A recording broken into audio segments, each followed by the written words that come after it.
Oggi lezione di ingiurie napoletane e per parlare di ingiurie e di parolacce partiamo da una delle più grandi opere teatrali del Novecento, l'opera di Roberto De Simone degli anni 70, La gatta Cenerentola. Mamma, che è la sfotta? Non io Ma sei pure bugiarda.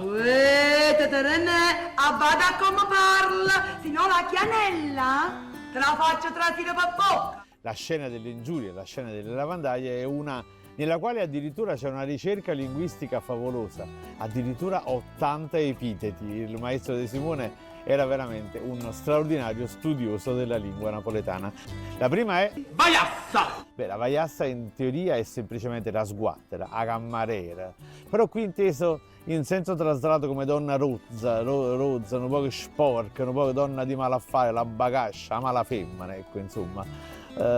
S'appiccicano in vaiassa e si sgravogliano in matassa. Sì, nel momento dell'ira, della lite, vengono fuori tante cose, ecco, si scoprono gli altarini. La seconda è Trasina la vannara!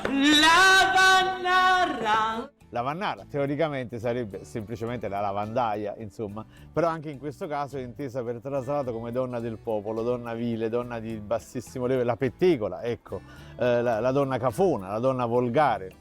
Delle lavannare i napoletani apprezzavano soprattutto il di dietro, eh sì, perché le vedevano lavare sempre chine e quindi si apprezzava il sedere delle lavandaie. E c'è un detto napoletano che dice: quattro sono che cose belle, arruste vetiel, zizze setel, fritti calamar e culi lavannare. Scappala dalle! Beh, una donna brutta, orribile, dalle forme sgraziate, in lingua napoletana è un cuop all'esse. Sì, perché il coppo di castagne lesse, sai, dopo l'uso diventava veramente orribile nelle sue forme, ma in questo caso è ancora peggio, non è un cuop all'esse, è uno scambala all'esse, quindi non è manco la castagna intera, sono quei pezzi di castagna rotti, quei pezzi finali che venivano venduti a un prezzo d'occasione. Il più noto cuoppo allesso della lingua napoletana è quello del campanile Carmine. Quando uno fa un errore madornale, incredibile, un errore sesquipedale, si usa dire: uè, tu hai pigliato un campanaro Carmine con un cuoppo allesso. Chi parla la crianza, marito, stai a nara! Beh, Ianara è la strega, la fattucchiera, la meggera, erano le sacerdotesse della dea Diana, le Dianare. Il tempio della dea Diana nel centro antico di Napoli corrispondeva grossomodo all'attuale chiesa della Pietrasanta. Erano le sacerdotesse della dea Diana, erano il terrore dei napoletani. Sfelenzia è la stracciona, la donna ridicola, la mortifamma, la miserabile, la pezzente, quindi veramente un'offesa enorme. Sfelenzia, sapete cos'è? Una donna da nulla, donna inutile, che la sfelenzia era quel ritaglio di stoffa, quello sfilacciato, quello che viene tagliato e gettato via, quel pezzettino di stoffa che non serve a niente.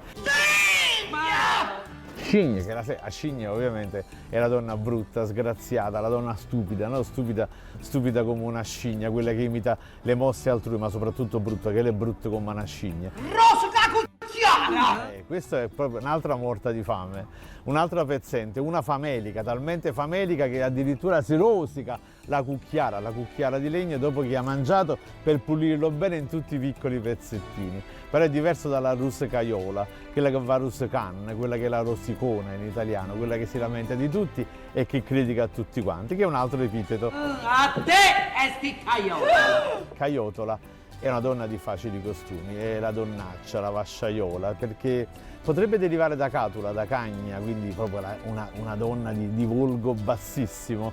Potrebbe anche derivare dall'arabo, da catoio che era i sottopassaggi dei depositi, insomma, arabi, attraverso il siciliano catuiu, come ci insegna pure Montalbano, no? In siciliano, quelle misere abitazioni a livello stradale o addirittura la prigione, quindi donna proprio veramente di bassissimo livello, caiotola. E l'altra è... A te io sto per chipettola!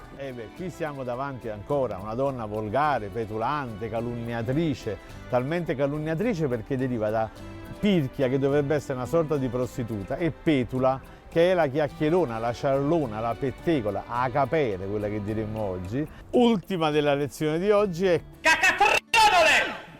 che è la scoreggiatrice, quella che insomma emette queste scoregge senza nessun riguardo per tutte le persone che le sono attorno. La scoreggia imita il rumore del tuono, quindi è colei che caca le tronole, che caca i tuoni, ecco perché il termine cacatronola. A tale proposito ricordo che la produzione di scoregge è sollecitata dall'uso dei legumi, in particolare si racconta i ceci e fagioli. Proprio per questo motivo un piatto di pasta e ceci in lingua napoletana è detta ancora oggi lambetruone.